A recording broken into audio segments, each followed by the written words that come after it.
RAS परीक्षा का result आने के बाद एसआई भर्ती 2021 का मुद्दा एक बार फिर उठ रहा है। एसआई परीक्षा कैंसिल होने के बाद उन अभ्यर्थियों को भी जिल्लत का सामना करना पड़ा जिन्होंने मेहनत से एसआई परीक्षा पास की थी। उन्हीं में से एक नागौर के रिछपाल भी हैं, जिन्हें पेपर लीक के नाम पर लोगों के ताने सुनने पड़े। यहाँ न सिर्फ रिछपाल को ही इन तानों का सामना करना पड़ा, बल्कि उनके परिवार को भी खूब बदनामी झेलनी पड़ी।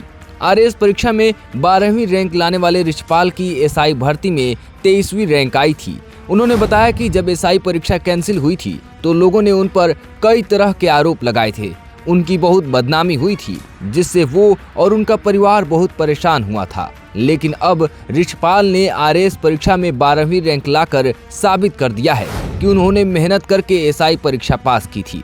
कठिनाइयों और बदनामी का सामना करके रिछपाल ने आरएएस पास की है, जिसके बाद उनका दर्द छलक आया। रिछपाल ने भावुक होकर इस दौरान झेली बदनामी और उसके बाद कैसे आरएएस परीक्षा पास की, इन सब के बारे में बताया। सुनिए रिछपाल की यह दर्द भरी कहानी।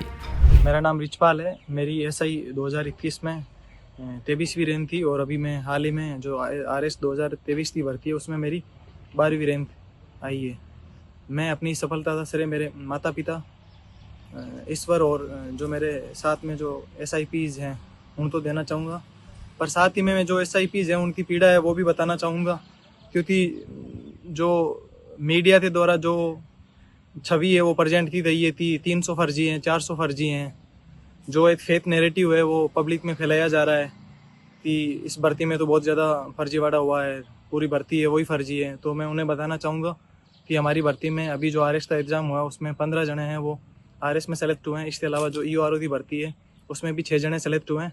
और ये जो 20 जने सेलेक्ट हुए हैं ये वो नहीं है कि सारे 700 जने वही तैयारी कर रहे हैं। इनमें 100-150 जने वही तैयारी कर रहे हैं। इसके अलावा बहुत से लोग ऐसे हैं जो पहले से बहुत सी जॉब में हैं, कुछ ऐसे हैं जो फ्रेशर भी हैं। जैसे एसआई 2021 वाली भर्ती है वो मेरा ज़िंदगी का पहला एग्ज़ाम था, पर उसके बाद में उस भर्ती जब वो रद्द हुई तो मेरे घर वालों तो बहुत ताने सुनने पड़े।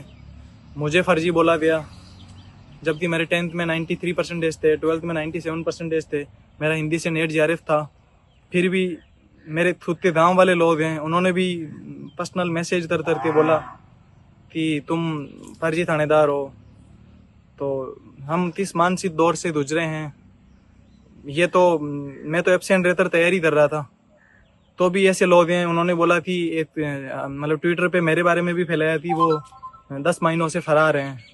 उनको पता नहीं है कि मतलब मुश्किल आर्थिक परिस्थितियां उनमें तैयारी करना कितना मुश्किल होता है। सिर्फ अपनी जिम्मेदारी नहीं है, छोटा भाई है उसकी भी जिम्मेदारी निभानी पड़ती है। और सबकी परिस्थिति इतनी अच्छी भी नहीं होती कि सब एब्सेंट होकर तैयारी कर सकें। जो प्रोबेशन में 25,000 रुपये आते हैं उनके सहारे ही जो एसआईपीज हैं वो अपने परिवार का पालन पोषण भी कर रहे हैं। अपने छोटे भाई हैं उनको पढ़ा भी रहे हैं और खुद का रूम किराया वो भी दे रहे हैं, मेस डाइट भी दे रहे हैं। तो वो ट्रेनिंग छोड़कर भी नहीं जा सकते और उनको ट्रेनिंग के अंदर रहते हुए उनको रोल कॉल होती है तो वो पढ़ाई भी नहीं कर सकते।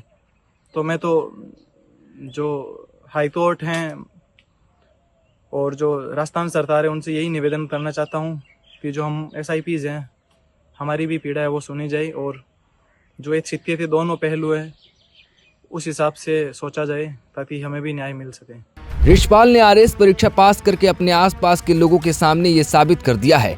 फिलहाल रिछपाल और उसके परिजन खुश हैं, लेकिन एसआई भर्ती की बदनामी की टीस भी कहीं ना कहीं उनके मन में है। नागौर से पॉलिटिकल पंचायत के लिए दामोदर इनानिया की रिपोर्ट।